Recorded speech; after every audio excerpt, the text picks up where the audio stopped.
పిల్లలకి స్కూల్ పాఠశాల అయితే పేరెంట్స్కి స్కూల్ పేరెంట్స్శాల.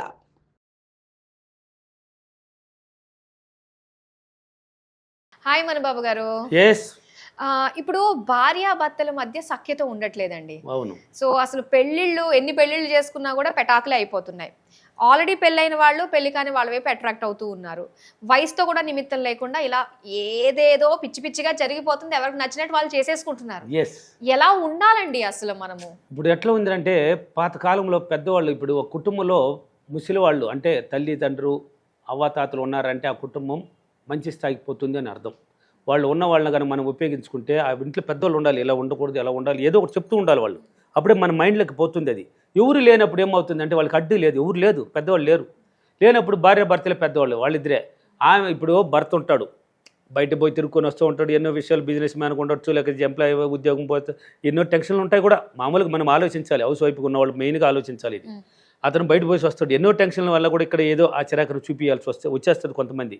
అలా వచ్చినప్పుడు ఈమె కూడా రిటర్న్ అయిపోతారు. వీళ్ళు కూడా అతను చిరాకు ఇచ్చినప్పుడు వీళ్ళు కూడా చిరాకు ఇస్తారు. అది ఇంకా పెరిగిపోతూ ఉంటుంది. అదేవిధంగా ఆ భర్త కూడా ఏం చేయాలంటే బయట తిరిగి వచ్చినప్పుడు ఎన్నో టెన్షన్లు తీసుకుని ఇంటి లోపలికి రాకూడదు కూడా. చెప్పులు ఎక్కడ వెళ్తాం అక్కడ వదిలేయాలి దాన్ని. అది వచ్చి బయట విషయాలు. చెప్పులు తీసినావు కదా, లేక షూ ఎక్కడ బయట తీసినావు కదా, అక్కడికే దాన్ని మర్చిపోవాలి. లోపల ఫ్యామిలీ, ఇది మన కుటుంబం, ఇక్కడికి ప్రేమతో బయట ఎంటర్ అవ్వాలి.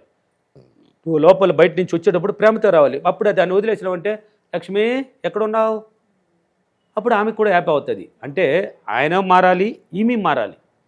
ఒకవేళ రిలీజ్ చేసినా ఈమె కొంచెం ఆయన ఎలా ఉన్నాడని ఆలోచిస్తారు, కానీ మనం ఏం చేస్తున్నామని ఆలోచించరు. ఆయన ద్వేషాన్ని ఇస్తాడు, ఈమె ద్వేషాన్ని ఇస్తుంది. ద్వేషం పెరిగిపోతూ ఉంటుంది. పిల్లలు ఆ ఇంట్లో ఇద్దరు పిల్లలు ఉన్నారనుకో, వాళ్ళు సైడ్లో నిలబడిపోతారు.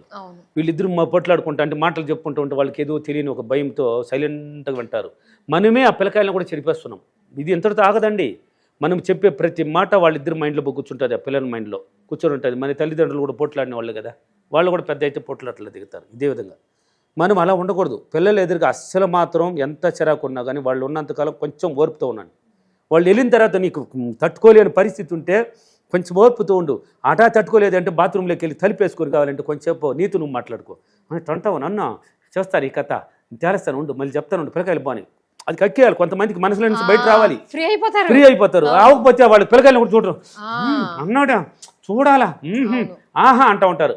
అలా నీ వల్ల కానప్పుడు బాత్రూంలోకి వెళ్ళిపో, తలిపేసి డోర్ వేసి మెల్లిగా బయట వాళ్ళకి పిల్లకాయలు కనబడుకుంటే దాన్ని రిలీజ్ చేసుకో, బయట కొంచెం ఫ్రీ అయిపోతుంది మనసు. తర్వాత పిల్లలు వెళ్ళిన తర్వాత ఏమండి ఎందుకన్నారు నన్ను అడుగు, కావాలండి మాటలను అడుగు.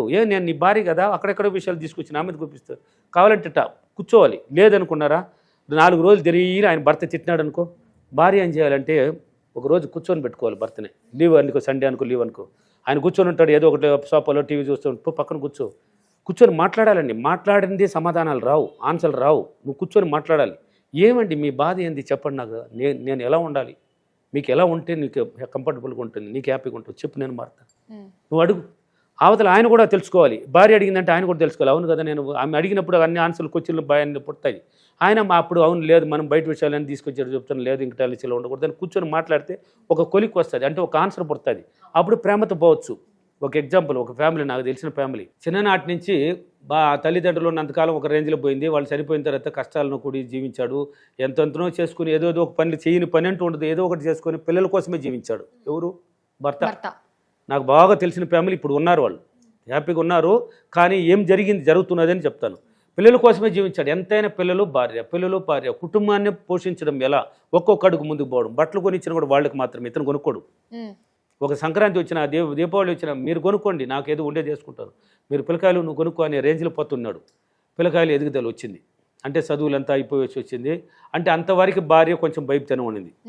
ఒక్కొక్క మాట అన్నా కానీ చిరాకు వచ్చినా కానీ ఈయన ఏమైనా కొడతాడో తిడతాడో అని ఒక భయంతోనే అంచుకొని పోయింది. ఈయన పెద్దవాళ్ళు చెప్పినట్టు ఎక్కడైతే ద్వేషం ఉంటుందో అక్కడ మళ్ళీ ప్రేమ కూడా ఉంటుంది. అది వాళ్ళకి తెలియదు. ఎక్కడ వాడు కొట్టేసినట్టు వాడు అంతటి తాగడు, తర్వాత ఆలోచించిపోయి మళ్ళీ ప్రేమగా కౌగులించుకుంటాడు భార్యని.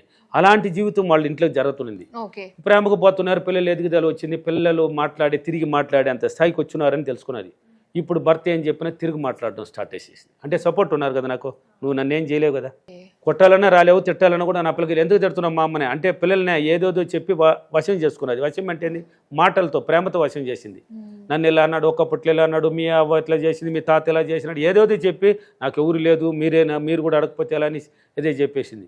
బాగానండి, ఇక్కడ లాజిక్ ఉంది. తండ్రి అనేవాడు బాధ్యతలు అతని భుజం మీద బాధ్యతలు బరువు మోస్తాడు. తల్లి అనేది ఆ కుటుంబ పరువు ప్రతిష్టలు మొయ్యాలి. తల్లి అనేది కుటుంబ పరువు ప్రతిష్టలు మొయ్యాలి. బాధ్యత బరువు మోస్తాడు అతను. తల్లి గన సరి లేకపోతే కుటుంబమే నాశనం అయిపోతుంది. తండ్రి సరి లేకపోతే పిల్లలు, కూతురు అటువంటి విషయాలు వాళ్ళు నాశనం అవుతారు. కాబట్టి ఎప్పుడైతే పిల్లల మీద ఎదుగుదల స్టార్ట్ అయింది, పిల్లలు అంతే ఒక స్థాయికి తీసుకెళ్ళాలని పోతూ ఉంటే ఎప్పుడు తిరిగి మాట్లాడడం స్టార్ట్ అయిందో ఇతనికి ఏం చేయాలని ఆలోచన పుట్టలేదు. ఏంది ఇది? మన పిల్లలేనా వీళ్ళు? మనం వాళ్ళ కోసం పాటుపడినాము ఇన్నాళ్ళు, ఇప్పుడు కూడా వాళ్ళ కోసం చేస్తే ఆమె ఏ చేసేది ఒకటి కూడా అసలు వాళ్ళకి అర్థం కాల. ఈమె ఏం మాట్లాడుతున్నది, ఎందుకు ఇలా చెప్తున్నది, ఎందుకు డాడీని ఇలా ఎదురు తిరుగుతున్నది, ఎందుకు ఇలా మాట్లాడుతున్నది అనేసి చేయలే. ఎంతసేపు ఎదురు తిరగడం ఆలోచించాడు. సరే, వాళ్ళు బంధువులు వస్తే మాత్రం బలంగా ఆహ్వానం బలంగా చేసేస్తున్నది. ఇతని బంధువులు వస్తే మాత్రం ఇంటి దగ్గరకు కూడా రానిలేదు. వచ్చే మాటలన్నీ సరి చేసే 2 మాటలు లేదు. ఆయన ఒక నిజంగా బయట ఉంటారని పతిరమేస్తున్నది, ఒక్క నీళ్ళు ఇచ్చేది కూడా లేదు అనే రేంజ్కి వెళ్ళిపోయింది.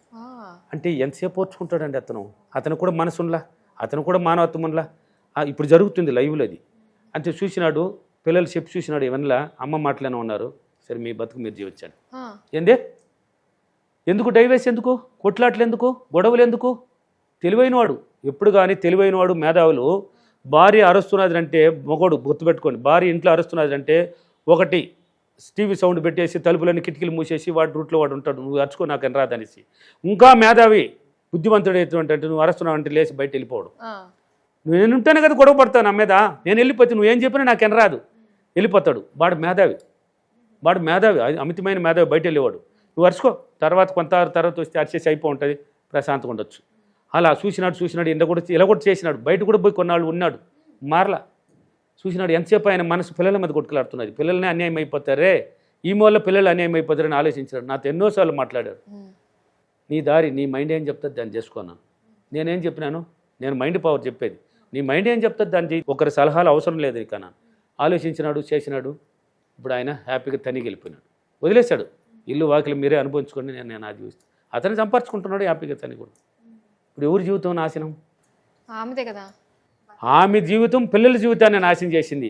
అందుకే చదువు లేకపోయినా కూడా కొన్ని తల్లులు భర్తని అనుకూలత వాడి రూట్లోనే పోయి పిల్లల్ని మంచితనంలోకి మంచి స్థాయికి తీసుకెళ్తారు. ఎన్ని బాధలు ఉన్నా కానీ భర్త లేని ఇల్లు తలకాయ లేకపోతే ఆ ఇల్లు వ్యర్థమండి, గొడుగు పోయినట్టే లెక్క. గొడుగు లేదు మీకు అన్నట్టు. కొంతమంది చదువు ఆరంగా చదివేసిన వాళ్ళు తెలివి తక్కువతో ఏం చేస్తారంటే చిరాకు చేసేలా ధరిమేసి ఈ పిల్లకాయలకి ఏం చేయగలవు నువ్వు? ఇప్పుడు ఏం చేయగలుగుతుంది ఆమె? వేస్టే, ఏదో పనికి పోతారు, తెస్తారు, దాన్ని తినేసి కాలం దోయాల్సిందే. ఇంకేం డెవలప్ లేదు. తినడానికి ఏదో సంపాదించుకుంటారు, చదివి ఇచ్చేసినాడు కదా, ఏదో సంపాదించుకుంటాడు. మళ్ళీ గోల్డ్ కూడా కొనలేరు. ఇప్పుడు ఈ కాలంలో గోల్డ్ ₹1,00,000 వెళ్ళిపోయింది, కొనలేరు. ఇలాంటిది ఉంటుంది. కాబట్టి ఎవరైనా సరే, భార్య అయినా సరే, భర్త అయినా సరే, కొంచెం ఓర్పుతో ఉండండి. 2 రోజులు 3 రోజులు చిరాకుదానం ఉంటే కూర్చోండి, ఒకరోజు కూర్చొని మాట్లాడండి. మీరిద్దరే మాట్లాడండి, ఎవరు సంబంధం ఉండకూడదు, వేరే వాళ్ళు మధ్యస్థాలు ఉండకూడదు. కూర్చొని మాట్లాడు, ఏంది మీ పరిస్థితి, ఏంది, ఎందుకు మన ఇద్దరు గొడవలు వస్తున్నాయి? పెళ్ళైన కొత్తలో బాగున్నాం కదా, బాగున్నాము, హ్యాపీగా ఉన్నాం కదా, ఇప్పుడు ఎందుకు ఇలా తయారైంది, ఎందుకు? మాట్లాడండి. ఆయన మనసులో బయట చెప్తాడు, నీ మనసులో బయట వస్తుంది. ఒకరొకరు అండర్స్టాండ్ చేసుకొని కలుసుకొని పోతూ ఉండండి. కొంచెం ఓర్పుతో వదులుకోవాలి. ఒకటి కావాలంటే ఒకటి వదులుకోవాలి. భార్య భర్తలు కుటుంబం ఐక్యత కావాలి, ప్రేమ కావాలన్నప్పుడు కొన్ని విషయాలు వదిలేయాలి. వదిలేసినప్పుడు ఆ ప్రేమ పుట్టుకొని వస్తుంది, లేకపోతే రాదు. అందుకే చిరాకులు వచ్చినప్పుడు కొంచెం బ్యాక్ వెళ్ళాలి. ప్రేమతో ఉన్నప్పుడు ఎలా ఉన్నాం, మన ఇద్దరం ప్రేమతో ఉన్నప్పుడు ఎలా ఉన్నాం అనేది ఒక్కసారి ఇస్తే ఇది మర్చిపోతుంది. నీ ఆలోచన డైవర్ట్ చేసినావు కదా, అప్పుడు అవును కదా, నా భార్య ఎలా ఉండింది, నాకు ఎంత ప్రేమగా ఉండింది, ఎలా ఉండింది, నేను ఎందుకు ఇలా ఉన్నాను, ఇప్పుడు ఆమె ఎందుకు ఇలా వచ్చింది, వద్దులే, మారిపోతాడు. ఆమె కూడా అలా ఆలోచించా, మారిపోతారు. ఏమండి ఇప్పుడు గొడవలు వేసుకొని ఉన్నారని చెప్పు, ఆమె ఆలోచించింది అనుకో, ఏమండి రా, టైం అయింది, భోంచేద్దు. ఏంది ఇప్పుడే కదా తిట్టుకున్నాము, భోజనాన్ని పిలుస్తారు, అదే రా, లేచిరా, దానికి దీనికి ఏం సంబంధాలా, రా లేచిరా, భోంచేద్దురా, టైం అయింది, తినేసి పడుకుందురా. పోయా, అక్కడికే పోయేది, అక్కడికే సరిపోతుంది. అక్కడికి చెప్పుతో కొట్టినట్టు ఆయనది. ఈమె కానీ అలా పిలిస్తే చెప్పుతో కొట్టినట్టు లెక్క అవుతుంది. అతను అక్కడికే మర్చిపోతాడు. అబ్బచ్చి ఇంతసేపు నేను తిట్టింది ఎంత, చూడు వేస్ట్ కదా నేను చేసింది, నా భార్య చూడు ఎంత చేసినా కానీ వచ్చి అన్నం పిల్ల పెడుతున్నది. ఇదేరా భార్య అంటే. అదేవిధంగా భర్త కూడా మారాలి. ఆమె ఎంత చిరాకులో ఉన్నా కూడా అన్నం తిరిగి కొంతమంది అలిగి పడుకునేస్తారు, తినేది లేదు ఆడవాళ్ళు. అప్పుడు భర్త పోవాలి, తినేసి ఆమె పస్తూ ఉంటే నీకేం వస్తుంది, ఎన్నాళ్ళు పస్తూ ఉంటుంది. ఇంట్లో ఆడది ఎప్పుడు కలకలలాడుతూ ఉండాలి. నువ్వు పోయి లేపి రా అన్నం తిందురా, లే ఎందుకు పండుకున్నావు, గొడవలు వేసుకుంటే తినకుండా పండుకుంటావు. కడుపు ఏం చేసింది, మన ఇద్దరం గొడవలు వేసుకున్నది, లోపల ఉన్న కడుపు ఏం చేసింది, దాన్ని శరీరం ఏమే లే అన్నావనుక నా భర్త తిట్టినా కానీ నన్ను వచ్చి లేపి అన్నం తినమంటున్నాడు అని ప్రేమతో మారిపోతుందండి. చిరాకులు ఎందుకు వస్తుంది, డైవర్స్లు ఎందుకు అవుతుంది, చిన్న చిన్న పిల్లకాయలు డైవర్స్లు అయిపోతున్నారు.